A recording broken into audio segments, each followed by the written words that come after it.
بسم الله الرحمن الرحيم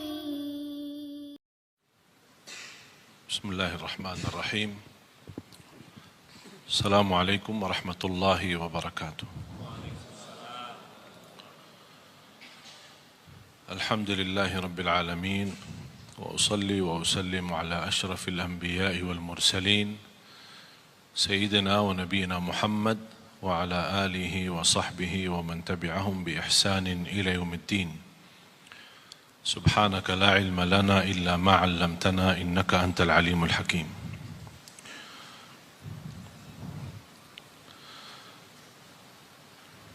Alhamdulillah, syukurillah atas izin Allah Subhanahu wa Ta'ala kita bisa berduduk bersama di majlis ilmu yang mudah-mudahan menjadi majlis yang bermanfaat untuk kita semua. Dan jujur saja saya baru tahu ada jadwal di Masjid BI ini, karena informasi yang saya terima untuk datang untuk membahagiakan saudara kita tunanetra yang berada di tengah kita. Mereka mendapatkan bantuan wakaf Quran Braille digital yang alhamdulillah atas izin Allah diberikan kemudahan. Karya saya dan tim membuat sebuah Quran yang sangat mudah, ringan dan sangat praktis untuk saudara kita tunanetra, dan alhamdulillah menerima penghargaan dari Qatar, dari Mesir, dari Malaysia. Quran yang baru ini termasuk pertama kali sedunia diadakan di Indonesia. Dibandingkan dengan Quran Braille manual, Quran Braille manual antara 15 sampai 24 kilogram. Tapi dengan Quran baru yang digital bisa dibawa kemana-mana oleh saudara kita tunanetra, dan mereka bisa menghafal, bisa mempelajari, dan alhamdulillah atas izin Allah sudah terbagi lebih dari 2.300 Quran Braille digital. Dan malam ini ada sebagian mereka yang hadir. Kita insyaAllah akan bantu bekerjasama dengan guru kita Kiai Haji Agim. Terima kasih kepada beliau memberikan kesempatan kita bisa salurkan bantuan untuk mereka. Dan insyaAllah yang punya keluarga di Surabaya tanggal 6 Desember besok, insyaAllah acara yang terbesar Tabligh Akbar sekaligus mengaji bersama 1.000 tunanetra yang akan hadir, dan mereka 1.000 itu akan masing-masing mendapatkan Quran Braille digital yang baru. Ini alhamdulillah semua atas izin Allah dan karunia yang dimuliakan Allah Subhanahu wa Ta'ala. Karena saya memperhatiin tunanetra itu luar biasa. Walaupun mereka memiliki keterbatasan, tapi minatnya, semangatnya untuk belajar dan menghafal Al-Qurannya luar biasa. Dan sudah saya 2 kali mengundang seorang dari Madinah, namanya Jihad. Mungkin ada di antara bapak ibu yang pernah melihat di acara Hafiz Indonesia, seorang anak usia waktu itu 11 tahun, sekarang 12 tahun, dalam keadaan buta, tunanetra, menghafal Al-Quran 30 juz, dengan angka, halaman, kanan kiri, atas bawah, hafal tafsir Ibn Kathir, hafal lebih dari 6.000 hadis. Beliau sudah mendapatkan juara internasional anak cilik sedunia menghafal Al-Quran, dan juga dapat juara internasional anak yang paling kecil, buta, tunanetra, tapi bisa menghafal sebanyak 6.000 hadis. Jadi di lomba Al-Quran dia juara 1, di lomba hadis dia juara 1. Namanya Jihad. Yang berkeinginan melihat rekaman di YouTube tinggal tulis saja Jihad Al-Maliki, dan mudah-mudahan ada kesempatan bisa kita undang lagi ke acara yang lebih besar yang saya tunggu-tunggu dan menjadi cita-cita saya. InsyaAllah kita adakan, mudah-mudahan kalau masih kita punya umur, menyambut bulan Ramadan sekaligus menghadirkan 10,000 tunanetra untuk mendapatkan wakaf Al-Quran. InsyaAllah akan dihadiri salah satu imam besar Masjidul Haram bersama ananda kita Jihad Al-Maliki ini. Para jamaah sekalian, karena saya baru tahu ada penajian atau tugas saya berceramah, dan berarti saya belum siapkan metode atau materi, tapi saya baru ingat. Saya ingin menyampaikan, membagi bersama Bapak Ibu ilmu bagaimana luar biasa keindahan dan keajaiban Al-Quran. Subhanallah, bukan sampai hari ini, bahkan sampai hari kiamat tidak akan habis keindahan Al-Quran, tidak akan habis keajaiban Al-Quran, tidak akan habis kemukjizatan Al-Quran. Al-Quran diturunkan bukan hanya untuk dibaca, tapi inti dari diturunnya Al-Quran adalah untuk ditadabburi dan dihayati. Salah satu ayat yang membuat saya berfikir, bahkan sebab ayat tersebut membuat saya berhenti, bertahan, tidak melanjut kebiasaan rutin saya mengkhatam Al-Quran. Ini sudah masuk hari kelima. Masuk hari kelima, saya belum mampu melanjut bacaan tilawah rutin saya untuk mengkhatam Al-Quran. Sebab dua ayat ini. Di surat Fatir, mudah-mudahan Bapak Ibu bisa tertulis dua ayat ini, ditulis, difahami, dibelajari, kalau bisa hafalkan. Dua ayat ini di surat Fatir, surat 35, ayat 29 dan 30. Saya mohon dibantu kalau ada Quran terjemahan. Ada Quran yang bawa Quran terjemahan ada? Sekarang HP kita semua ada Quran terjemahan. Bisa yang berkenan maju ke depan membacakan terjemahan. A'udzu billahi minasy syaithanir rajim. Bismillahirrahmanirrahim. Innal ladzina yatluna kitaballahi wa aqamus salata wa anfaqu mimma razaqnahum وأنفقوا مما رزقناهم سرا وعلانية يرجون تجارة لن تبور ليوفيهم أجورهم ويزيدهم من فضله إنه غفور شكور صدق الله العظيم. Ada yang bawa terjemahan? Bisa dibantu terjemahannya. Saya minta, karena walaupun saya sejak kecil menghafal Al-Quran, tapi subhanallah kadang-kadang ketika membaca, jujur saja jamaah sekalian, belum tentu semua bacaan kita 100% bisa ikhlas. Belum tentu 100% bisa merasa keindahan. Pasti ada satu saat tersentuh sebuah ayat. Di antara kita pasti saya yakin berbeda-beda sukaannya ayat Al-Quran. Bukan berarti tidak suka ayat yang lain, suka. Tapi ada sebuah surah atau sebuah ayat lebih Bapak Ibu menyukai ayat ini daripada yang lain.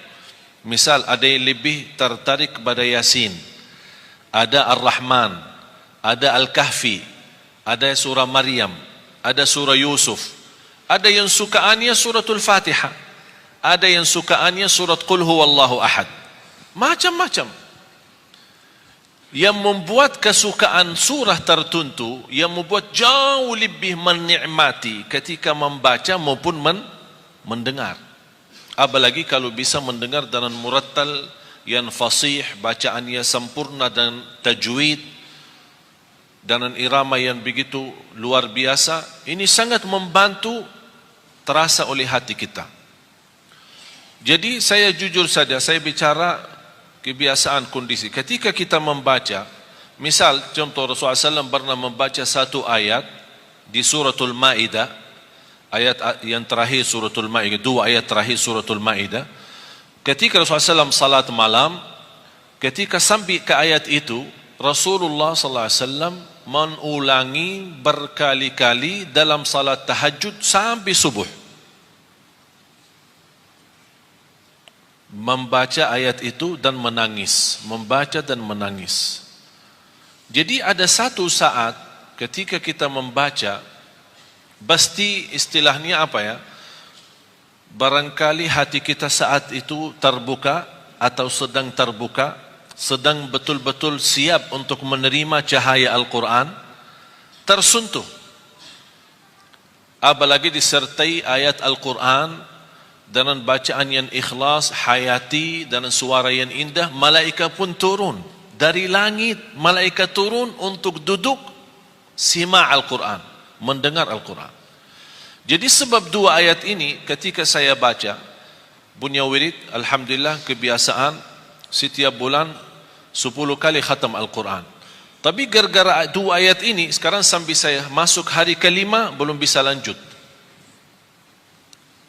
Karena ada banyak pesan-pesan dari ayat, tapi sayang sekali sebagaimana kata Sayyidina Uthman bin Affan, wallahi law tahurat qulubuna ma syabi'na min kalami rabbina.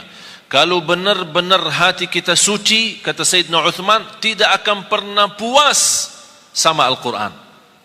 Tidak akan puas. Cuma masalahnya ini, dosa, kotoran hati ini yang membuat kadang-kadang agak berat bersama hubungan kita bersama Al-Quran. Coba kita sama-sama gali. Dan kita setiap titik ayat, kata-kata, apalagi kalau ayat itu ada Asma'ul Husna, Aliyun Azim, Azizun Hakim, Ghafurur Rahim, Ghafurun Syakur, itu tidak main-main. Ada hikmah, bahkan ada hubungan yang amat mendalam antara Asma'ul Husna sama ayat yang dibahas itu. Seperti Subhanalladzi asra bi'abdihi laylan minal masjidil harami ilal masjidil aqsa alladzi barakna hawlahu linuriyahu min ayatina innahu huwa as-sami'ul basir. Saya tertarik, kok kenapa ada sami'un basir? Padahal peristiwa Isra Mi'raj peristiwa yang dahsyat. Fantasnya dari segi bahasa, saya bicara bahasa. Dari segi bahasa, fantasnya innallaha ala kulli syai'in qadir. Karena ini memang hanya dalam kekuasaan Allah, tidak akan masuk akal manusia. Kalau kita bukan beriman, mana bisa percaya Isra Mi'raj? Karena ini peristiwa yang dahsyat. Bukan dalam satu malam lagi, sebentar dari waktu malam Rasul bisa berangkat ke tanah suci di sana Masjidul Aqsa dan menimami para Nabi dan Rasul seluruhnya. 312.000 para Nabi dan Rasul, mereka semua berkumpul di sana. Mereka menghadiri, ikut imam Rasul SAW. Begitu selesai Rasul SAW, mereka kan sudah meninggal. Ini kan di luar kemampuan fikiran kita. Bagaimana Allah kumpulkan mereka? 312 Rasul dan 24.000 Nabi semua berkumpul untuk bertemu dengan Rasulullah SAW, berbaiat sama Rasul, dan mereka menyaksikan Rasulullah SAW adalah Nabi yang terakhir dan Nabi yang mulia. Baru Rasulullah SAW selesai salat, naik ke langit, tumbus sampai 7 lapisan langit, terima perintah salat, kemudian turun. Di berbagai macam riwayah disebutkan, di antara salah satu riwayah, tempat tidur Rasulullah masih hangat. Kalau kita bangun tidur kan masih hangat kan? Sambil mandi gimana tempat tidur? Sudah dingin kan? Begitu Rasulullah SAW bisa ke Masjidul Aqsa, bisa ke langit yang ketujuh, bertemu Allah, dan turun lagi, tapi tempat tidurnya masih hangat. Berarti ini apa? Ini kekuasaan yang dahsyat, hanya yang dimiliki hanya Allah Subhanahu wa taala. Jadi kata innahu ala kulli syai'in qadir, hanya Allah yang maha kuasa atas segala sesuatu. Tapi kenapa innahu di ayat ini, innahu huwas sami'ul basir? Ada hikmah. Seperti juga ayat yang kita akan belajari, innahu ghafurun syakur. Tidak ada main-main dalam ucapan ayat Al-Quran, apalagi yang terkait dengan Asmaul Husna. Coba silahkan. Sesungguhnya orang-orang yang selalu membaca kitab Allah, Al-Quran, dan melaksanakan sholat. Selalu, orang-orang yang selalu, ini sifat mereka. Saya cuma ingin hubungkan antara sifat mereka, apa hubungannya dengan Asmaul Husna di ayat terakhir, innahu ghafurun syakur. Di antara sifat mereka selalu membaca Al-Quran. Kalau yang selalu membaca Al-Quran bukan dinamakan qari, bukan dinamakan orang suka baca, tapi yang dinamakan orang selalu baca Al-Quran itu tilawatul Quran. Tilawatul Quran berarti itu orang yang betul selalu membaca Al-Quran. Nanti di hari kiamat orang yang suka selalu baca Al-Quran dipanggil hari kiamat, iqra warqa warattil kama kunta turattilu fid dunya. Bacalah, naiklah, karena setiap kita baca akan naik posisi kita di dalam surga. Bahkan kata Rasulullah SAW, di dalam hadis itu disebutkan warattil, tertillah sebagaimana kamu tertil di dunia. Tilawah. Innal ladzina yatluna kitab Allah. Sampai di dalam bahasa ayat itu yatluna, mereka yang selalu membaca kitabullah. Ini sifat pertama. Terus, dan melaksanakan sholat dan menginfakkan sebagian rezeki. Selalu kalau ada bahasan salat tidak ada kerjakan salat, tapi selalu ada mendirikan salat. Iqamus salat wa aqimus salat. Iqamatus, kata iqama, aqimu, ini semua bahasa mendirikan salat. Saya tidak akan teliti satu-satu karena mohon maaf kalau saya mau bahas dua ayat ini mungkin sampai malam tidak cukup. Karena dua ayat ini membuat saya berhenti, bahkan saya suka membaca dua ayat ini. Habis Allah bukakan hidayah, berkali-kali sunnah qabliyah, ba'diyah, saya selalu ulang dua ayat ini. Walaupun sudah hafal, tapi namanya kadang-kadang terbuka hati kepada sebuah ayat atau sebuah pesan dari Allah yang ingin disampaikan. Jadi sifat mereka adalah yang mengerjakan tilawah, selalu baca Al-Quran. Yang kedua, mendirikan salat. Ini bahasa salat itu perlu panjang lebar kita bahas, mendalami. Yang ketiga, dan menginfakkan sebagian rezeki yang kami anugerahkan kepadanya. Subhanallah. Selalu kalau kita perhatiin, wa anfaqu mimma. Di suratul Baqarah, alladzina yu'minuna bil ghaibi wa yuqimuna as-salata. Terus, wa mimma. Dalam bahasa bacaannya pun namanya huruf kecil atau huruf tarqiq. Tidak boleh dibaca wa mimma.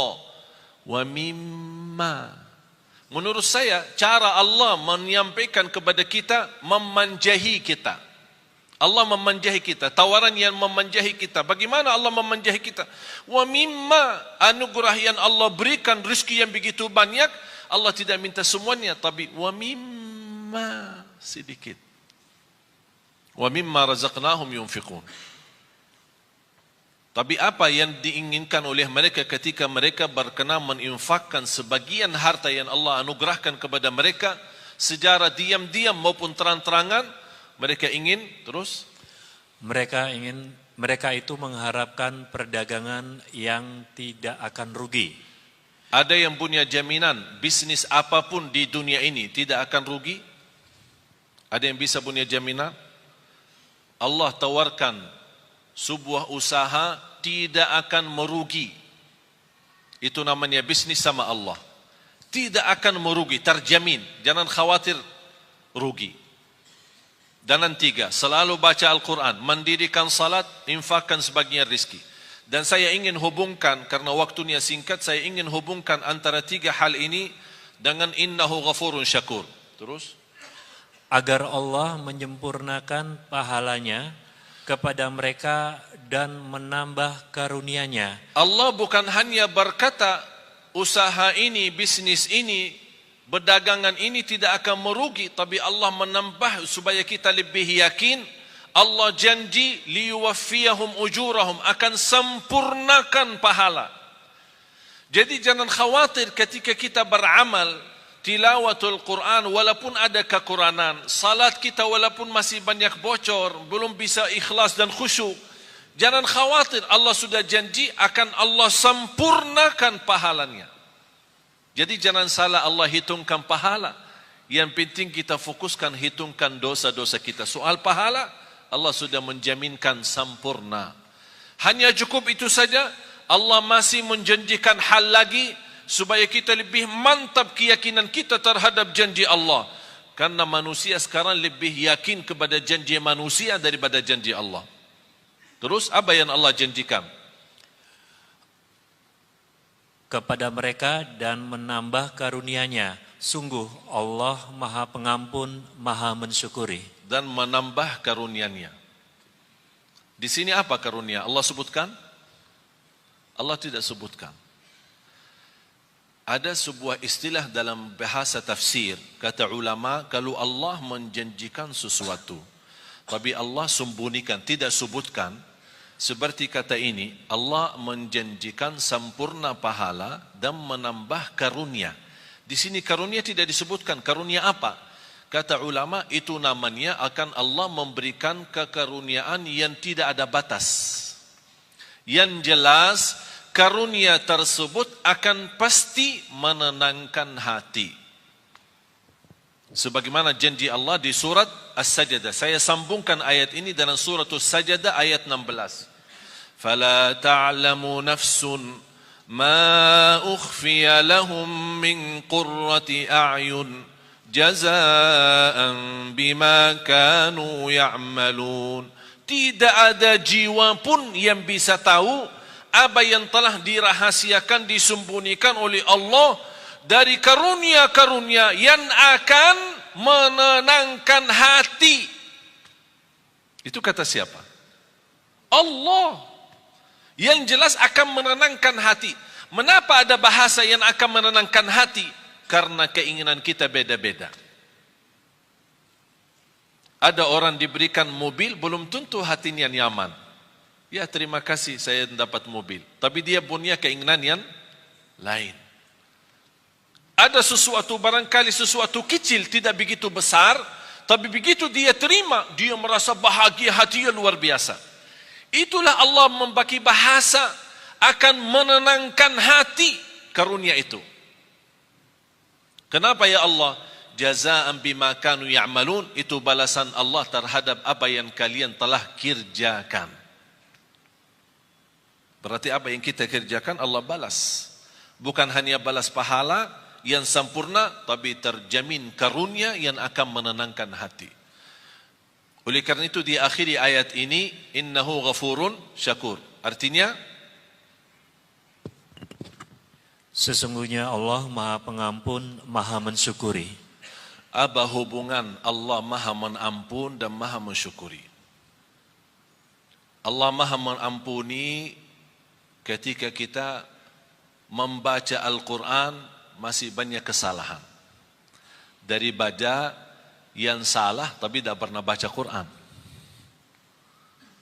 Salah baca Al-Quran masih termasuk diampuni Allah daripada yang salah tidak pernah baca Quran. Artinya jangan ada yang berkata saya takut salah. Allah sudah berkata Allah Maha Mengampuni. Salat, pasti salat kita banyak kekurangan. Sunnah qabliyah ba'diyah, masbuk berapa kali, ketiduran salat subuh, Allah Maha Mengampun. Asal ketika kita salat harus kita juga komitmen sama diri. Jangan karena Allah Maha Mengampuni kita malah jadi malas-malasan. Justru harus kita menjadi orang yang malu. Allah memberikan kesempatan untuk kita bertaubat dan memperbaiki lagi supaya menjadi lebih baik. Salatnya lebih baik sama Al-Qurannya, lebih baik sedekahnya. Termasuk kata sedekah, apa urusan sedekah sama Allah Maha Mengampuni? Basi dalam memberikan sedekah kita tidak akan terlepas daripada sifat bangga. merasa diri, oh saya bersedekah itu, yang ini orang lebih kaya tapi tidak pernah bersedekah. Namanya kan hati, perasaan. Ada ucapan-ucapan, barangkali kita tidak pernah ucapkan lidah, tapi perasaannya yang ucapkan, hati yang ucapkan. Allah menampuni dosa itu. Terus syakur. Innahu ghafurun syakur. Saya ingin Bapak Ibu tolong kalau bisa belajari hafal ayat 2 ayat ini. Surah Fatir, surah 35 ayat 29 dan 30. 2 ayat saja. Belajari, dalami, kalau bisa hafal. Luar biasa manfaat dan dahsyatnya. Memberikan keyakinan yang luar biasa. Syakur. Apa hubungan syakur sama tilawatul Quran, baca Quran, sama mendirikan salat, sama sedekah? Pertama harus kita sepakati apa arti syakur. Ayo, apa arti syakur? Syakur kan Asmaul Husna, salah satu nama Allah. Kalau di bahasa Indonesia kan syakur itu yang maha mensyukuri. Tapi masih belum pas. Dan selalu saya sampaikan ke jamaah, belum ada dan tidak akan ada. Belum ada dan tidak akan ada bahasa yang mampu kupas isi Al-Quran selain bahasa Arab. Bahasa Inggris, bahasa Indonesia, bahasa Melayu, bahasa apapun, hanya kemampuannya terjemah saja. Isinya lebih dalam, lebih terlihat. Mutiara-mutiaranya, keindahannya, tidak ada bahasa yang bisa. Hanya bahasa Arab.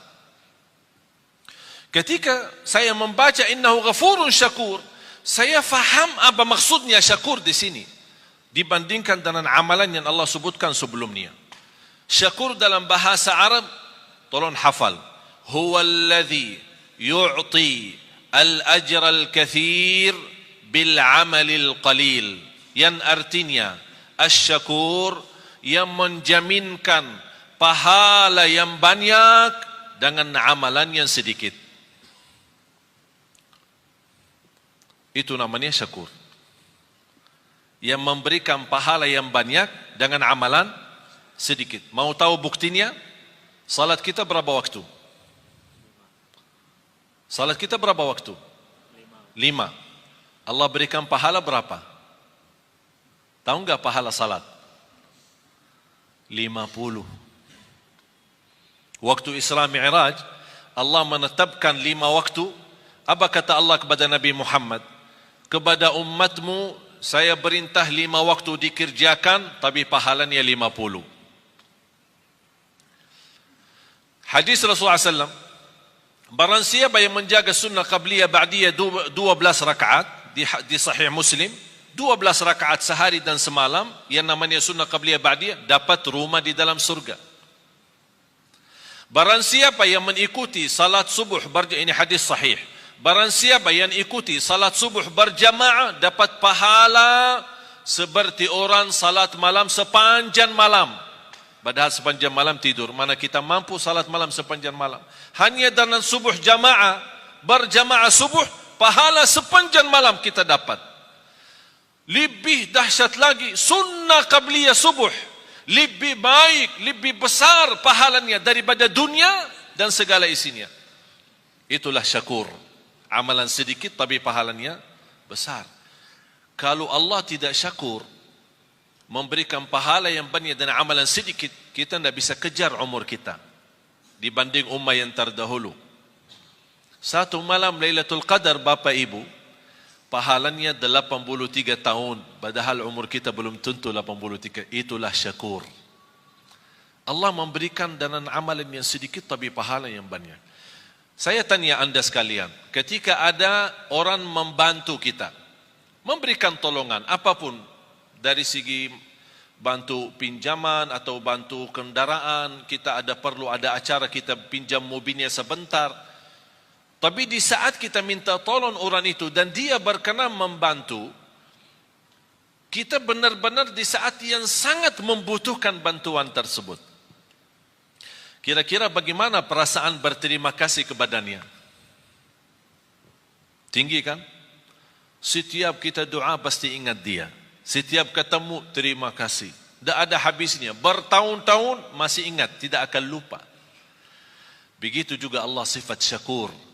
Apapun amal saleh yang kita kerjakan, jangan khawatir Allah tidak akan lupa kebaikan kita. Tapi yang semestinya kita malu. Sebagaimana Allah tidak lupa kebaikan kita, Allah juga tidak lupa dosa-dosa kita. Tapi subhanallah, tanda Allah syakur, ketika kita berdosa, Allah perintahkan malaikat jangan dituliskan dulu. Disebutkan berbagai macam riwayat, diberikan kesempatan 3 hari supaya taubat. Kalau dia taubat sadar malu, diampuni dosa, tidak perlu ditulis. Dan begitu luar biasa syakurnya Allah kepada manusia. Dan amalan yang sedikit diberikan pahala yang banyak. Dan sedekah Allah subhanahu wa ta'ala, ini saya kaitkan antara hubungan Quran, sedekah sama syakur. Yang kita beri kepada Allah berapa? Dan yang Allah berikan kepada kita berapa? Rizki yang kita miliki Bapak Ibu, kalau kita mau hitungkan harus kena denda dan bayar, mana orang sanggup? Setiap mau hirup udara yang segar harus bayar. Setiap mau buka mata harus bayar. Mau tutup lagi harus bayar. Mau bergerak satu langkah harus bayar. Sanggup gak hidup? Tidak bisa. Tapi Allah memberikan banyak. Dan Allah tidak minta yang banyak. Zakat pun yang namanya zakat harta 2,5%. 2,5%. Mengapa 2,5%? Harta Allah berikan banyak. Tapi Allah tidak minta yang banyak. Supaya sisanya buat nikmati. Silahkan nikmati. 2,5% setiap hari? Tidak. Kira-kira kalau setiap hari 2,5% gimana? Sanggup gak? Setiap bulan? Bukan. Setahun sekali. Contoh, pegawai, karyawan, orang bekerja yang menerima gaji. Kalau gaji anda 10 juta atau 5 juta. Ustaz, jangan 5 juta terlalu banyak. Ya udah 2 juta. 2 juta berbulan. Dalam satu tahun berapa? 24 juta. Berarti ada zakat kan?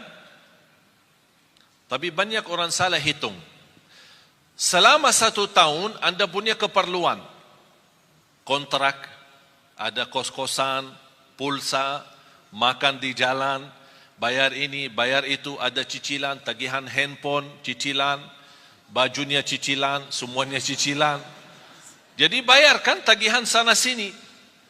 Ternyata akhir tahun, pas kita mau hitungkan tabungan terisi atau tersisa dari sepanjang tahun gaji, ternyata yang tersisa hanya 800.000. Berarti anda tidak ada zakat. Anda tidak ada zakat. Karena yang terhitung bukan berapa gaji, tapi berapa yang tersisa dari gaji. Faham Bapak Ibu? Tapi kalau bersedekah bebas. Zakat wajib, sedekah bebas. Bahkan ada orang punya kelebihan bersedekah tapi tidak pernah zakat. Mengapa tidak pernah zakat? Karena tidak pernah ada uang. Begitu datang uang, sedekah. Datang uang lagi, sedekah. Berarti zakat tidak ada. Alhamdulillah sekarang umur saya 39, sebentar lagi mau 40. Saya seumur saya sampai titik ini saya tidak pernah zakat harta. Tidak pernah zakat harta. Kok masa Ustaz tidak pernah zakat? Kan zakat salah satu rukun Islam. Tidak pernah zakat. Mengapa? Karena saya tidak suka simpan duit. Tidak suka simpan. Kalau begitu suka simpan, Allah ajarkan, jangan lupa zakat. Supaya Allah biasakan manusia jangan suka simpan duit. Jangan terlalu cinta dunia. Kalau sudah duit terkumpul, begitu mulai kurang angka-angkanya, mulai pusing, sakit. Yang awal-awalnya 50 juta, banyak nolnya, begitu kurang nol, ini nolnya kemana ini? Ternyata nol berharga. Allah menajarkan supaya kita jangan terbiasa cinta nol itu. Supaya mudah membagi. Banyak yang Allah janjikan. Oleh karena itu, titipan yang Allah berikan itu pun Allah tidak perintahkan harus keluarkan semua. Hanya sebagian. Karena Allah syakur, akan Allah berterima kasih kepada anda yang berkenan menwakafkan, berkenan membantu, berkenan mensedekahkan di jalan Allah. Bagaimana tanda Allah berterima kasih kepada kita? Akan Allah berikan kelebihan dan karunia yang Allah sudah janjikan dalam ayat itu. Karunia-karunia yang tidak pernah diduga. Bisa karunia keturunan, bisa karunia menghafal Al-Quran. Ada orang dan Masya Allah rajin sedekah. Saya punya ibu saya orang awam. Bukan ulama, bukan ustazah. Awam. Bahkan termasuk buta huruf, dah bisa baca Quran. Baru saja mulai baca. Bagaimana dia bisa memiliki anak 12? Termasuk saya. 12 bersaudara, 9 laki-laki, 3 perempuan. Di antara 12, 10 menghafal Al-Quran 30 juz, bukan juz 30. Soalnya mohon maaf, kalau di Indonesia bilang hafiz, banyak orang bilang hafiz. Tapi hafiz cuma juz amma, juz 30. Sudah dianggap diri hafiz. Kalau gelar hafiz kita di Madinah, kalau orang sebut hafiz berarti yang dimaksud hafal 30 juz. Karena kemarin dites, ada beberapa saudara kita, para hafiz kita kumpulkan, ada lamaran kerjaan di Qatar, di negara Qatar, mencari imam-imam dan muazzin dari Indonesia. Yang hafal dapat gaji hampir $2,500 US, tambah tinggal, tiket setiap tahun pulang pergi, dan fasilitas kesehatan, anaknya sekolah dan yang lain-lain. Tapi syaratannya hafal 30 juz. Banyak daftar melalui yayasan kami, diberikan kepercayaan, datang mereka daftar, hafal. Semua daftar. Pas hari ujian, di depan para petugas yang datang dari Qatar, sudah ini berapa hafal? 30 juz. Siap dites? Siap. Tapi mohon boleh enggak dites cuma 5 juz? Astaghfirullahaladzim. Kau daftar 30 juz, kau mau dites 5 juz? Kenapa? 25 yang mana? Hilang. Jamaah sekalian dimuliakan Allah Subhanahu wa taala. Saya ingat ketika saya di bandara, saya bertemu seorang, saya tidak kenal. Tapi ternyata beliau dari Arab, kenal muka saya, sering lihat di YouTube. Dia tegur saya, Assalamualaikum, Waalaikumsalam. Dia bawa keluarga, istri sama anak. Begitu selesai salaman, biasa-biasa saja saya jalan, mau lewati imigrasi, saya lihat beliau antri. Saya bantu, punya keluarga, punya anak. Kalau kita ada kesempatan, saya yakin Bapak Ibu kalau di posisi saya, pasti kalau bisa bantu, pasti akan bantu mereka. Saya minta izin, mana paspornya, biar saya bantu. Saya ambil paspor, saya serahkan ke petugas imigrasi. Saya kenal mereka baik, alhamdulillah, dibantu, lurus. Apa yang terjadi?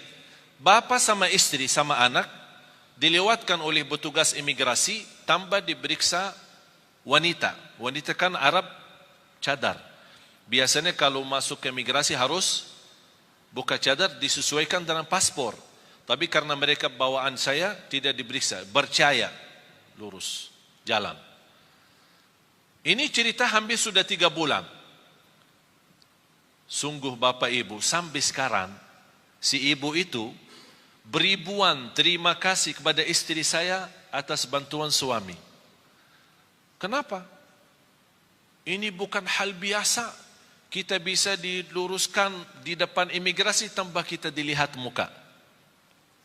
Mereka menganggap perbuatan yang kita bantu hanya hal biasa. Menurut saya biasa. Hal kecil. Tapi bagi mereka itu bukan kecil. Begitu luar biasa, setinggi harapan mereka, setinggi perasaan mereka untuk mengucapkan terima kasih. Padahal ini sudah 3 bulan lebih. Allah Subhanahu wa taala Maha besar. Lebih tinggi terima kasih Allah kepada manusia ketika berbuat kebaikan. Syaitan paling tidak suka istighfar. Mengapa setan tidak suka istighfar? Tahu enggak kenapa? Setan bekerja keras pagi, siang, sore, malam untuk menggoda manusia. Terjumus manusia, salah ikut setan, berbuat dosa. Begitu dia ingat Allah, astagfirullah, dia nangis malu. Sebab kata istighfar, Allah ampuni dosanya. Apa kata syaitan? Capek deh. Dari pagi sampai malam, aku godain, begitu berhasil, sebentar saja diampuni. Astagfirullah. Allah cinta istighfar. Apalagi istighfar yang mendalam hati. Betul paling dalam. Ucapan ini sederhana, tapi luar biasa. Ingat Bapak Ibu, bagi Allah sebagaimana di ayat ini, innahu ghafurun syakur, bagi Allah soal ampunan dosa sangat mudah. Paling enak, paling enteng, paling ringan bagi Allah ampunan dosa. Allah tidak keberatan mengampuni dosa kita. Wa inni laghaffarun liman taba wa amana wa amila salihan thumma ihtada. Kata Allah Subhanahu wa taala, aku ampuni, aku berkenan ampuni. Tapi bagi siapa? Yang berkenan taubat, yang berkenan istighfar. Oleh karena itu ketika kita bertaubat dan menangis, titisan air mata berharga di sisi Allah. Dari mana kita tahu berharga di sisi Allah? Ternyata Rasulullah SAW bersabda, Ainun la tamassahan nar, ainun bakat min khasyatillah. Bisa titisan air mata karena Allah, malu sama Allah, malu karena dosa maksiat, sebab titisan air mata, Allah jamin kita tidak boleh tersentuh oleh neraka Jahannam. Berarti jamaah sekalian, air mata itu tidak main. Apalagi air mata yang menangis karena Allah Subhanahu wa taala. Oleh karena itu kita selalu beristighfar. Mudah-mudahan istighfar kita yang kita selalu membawa menjadi wirid kita, sehari-hari kita membawa ampunan Allah Subhanahu wa taala.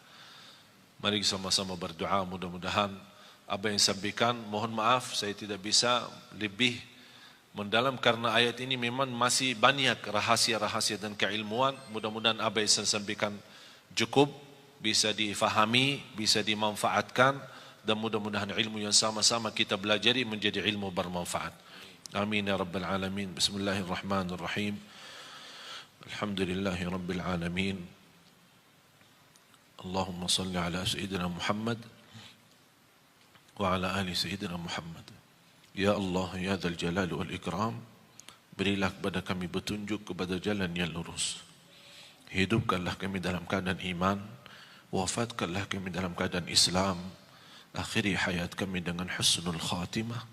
Ya Allah, jadikan kami senantiasa bersama hamba-hamba-Mu yang salih-salihah. Ya Allah, aku mohon untuk semua yang hadir di saat ini dan selepas acara ini, masing-masing diampuni oleh Allah segala dosanya, disucikan hatinya, dibersihkan jiwanya, diselamatkan setiap langkah-langkahnya.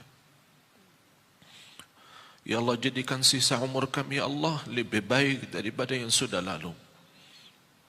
Pimpinlah kami ya Allah agar kami membawa keluarga bahagia, sakinah mawaddah rahmah. Keturunan kami anak salih salihah. Ya Allah, yang belum berjodoh berikan ya Allah berjodoh yang menenangkan hati, yang membawa nama baik Islam untuk keluarganya. Birahmatika ya arhamar rahimin. Atas izin-Mu ya Allah, kami sama-sama berkumpul di masjid ini. Ya Allah, atas izin-Mu berilah kepada kami kemuliaan, sama-sama jumpa lagi di dalam surga-Mu ya Allah, di dalam surga-Mu ya Allah, bersama Nabi Muhammad sallallahu alaihi wasallam.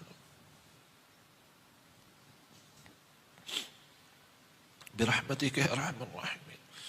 اللهم اغفر لنا ya Allah, jadikan kami semua ahlul Quran, ahlul Quran,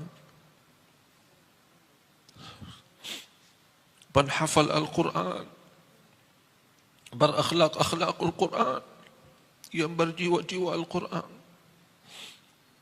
yang berjuang untuk Al-Quran, agar kami mampu menjadikan Al-Quran membumi di Indonesia ya Rabbal Alamin. برحمتك يا أرحم الراحمين. ربنا تقبل منا إنك أنت السميع العليم وتب علينا إنك أنت التواب الرحيم. ربنا آتنا في الدنيا حسنة وفي الآخرة حسنة وقنا عذاب النار. وصلى الله على سيدنا ونبينا محمد وعلى آله وصحبه وبارك وسلم والحمد لله رب العالمين. آخر الكلام سبحانك اللهم وبحمدك أشهد أن لا إله إلا أنت أستغفرك وأتوب إليك. Wassalamualaikum warahmatullahi wabarakatuh.